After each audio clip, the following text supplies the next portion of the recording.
You probably guessed that I think these tech media giants pose a real threat to our freedom and democracy because they've got monopolies. They collect your data and they invade your privacy. Their ways of profiting from this need to be regulated, and the calls for government intervention have only started to grow. One such wise voice is South Australian Senator Alex Antic. He's calling for a Senate Select Committee to be formed to control and regulate the tech tyrants. Let's cross live to him in Adelaide. Senator, thank you for joining me tonight. Thanks, Corey. Thanks for having me. Now, Senator, I don't know whether you share my views entirely that these tech companies are completely out of control. They are largely unregulated and they're doing enormous damage rather than good. But is your proposed Senate Select Committee a fact-finding mission? Well, look, Corey, the answer to your question is there are many, many different angles that need to be explored here. These are now enormous companies with enormous influence. We're talking about companies like Google, like YouTube, like Twitter, and a whole host of others that now control the market. You know, you look at Twitter, for example, it's got 1.3 billion users, something like 2 to 3 million per day. Enormous reach, enormous influence. And so what I'm proposing is that a Senate Select Committee be established in order to explore what needs to be done to protect the Australian democracy. We've seen a little bit of that in the US. Senator Ted Cruz and some Congress people have had some inquiries, and they've looked into a specifically uniquely American issue of Section 230 of, I think, the Decency and Communication Act over there. A slightly different issue to the one we face in Australia. But we have seen example after example of the influence being wielded by these companies and almost exclusively used against conservative voices. And I think the examples you gave earlier were very clear and very concise. There was one today, in fact, another example of hypocrisy, where the Chinese embassy in the United States tweeted that Chinese Uyghurs were now emancipated from their troubles as a result of some of the actions the CCP had taken. That seemingly didn't violate some of the Twitter rules, whereas the President of the United States has been sanctioned. And the message is very clear that if they can cancel the President of the United States, then they can cancel you. Yeah, that's a very good point. And I have to say, in response to the Chinese Communist Party, emancipated doesn't mean what you've been doing to the Uyghurs, just in case they're watching. But Senator, I mean, we have other close to home examples of this. I remember during the marriage equality debate, great pains went to on the no camp, of which I was a defeated candidate on, I have to say. We went to great pains to tell Facebook about what we were doing to make sure there was no interruptions to a fair and campaign with integrity. One day into the campaign, we were shut down. It took days to get it back up again. This is out and out bias, and surely it needs to be called when it's affecting our political engagement in this country, doesn't it? I think it's a huge issue you raise, Corey, and that's one example, of course, and there are so many more.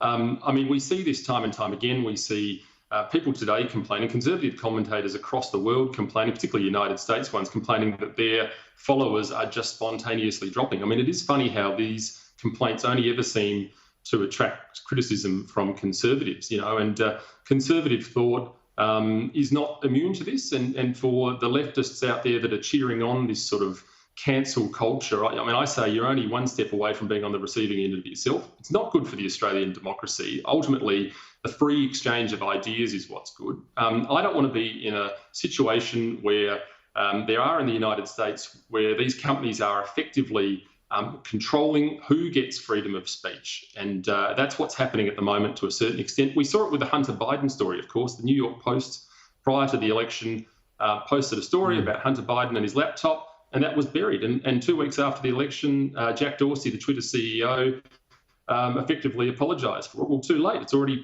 absolutely had an impact on the election. These are serious issues, and it's my view that they need to be explored by the Australian Parliament. Yes, that's quite right, because we have a much more insular or smaller group of voters here who are equally well influenced.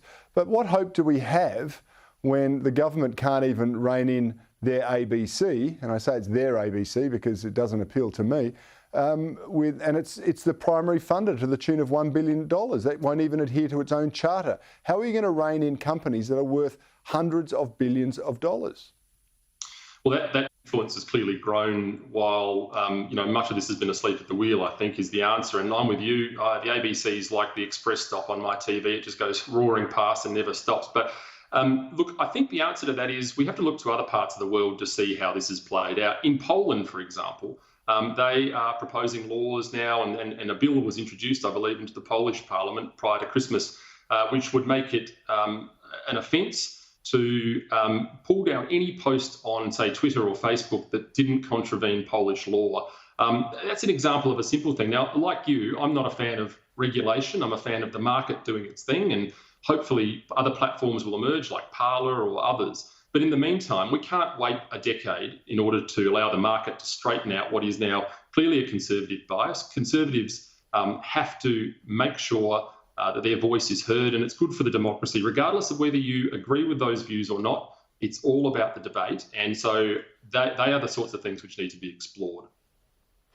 Yeah, the tech tyrants, of course, will say that they don't necessarily pull down posts. They can leave them up, but make them undiscoverable by their algorithm changes or dropping off your supporters or fans from your feeds and various other things. And yet they also allow some of the most reprehensible content that should never be available to anybody, or in my view, that's a personal view, through to the keeper, and allow the most the people that shouldn't be targeted towards to see it. It really seems to be lawless as far as I'm concerned. Well, it's lawless. If you're a conservative, I suppose you get the raw end of that stick. And I mean, I think, look, conservative people need to understand that those of conservative thought need to understand that they really are, in my view, up against it at the moment. We've got a push on, and the tech companies and many of the big corporations are leading that push. We've got state parliaments all over the country that are pushing conversion therapy laws, euthanasia laws. It's not a good time to hold those views in many respects if you are looking for peace of mind. But we need conservatives to speak up. We need them to fight back.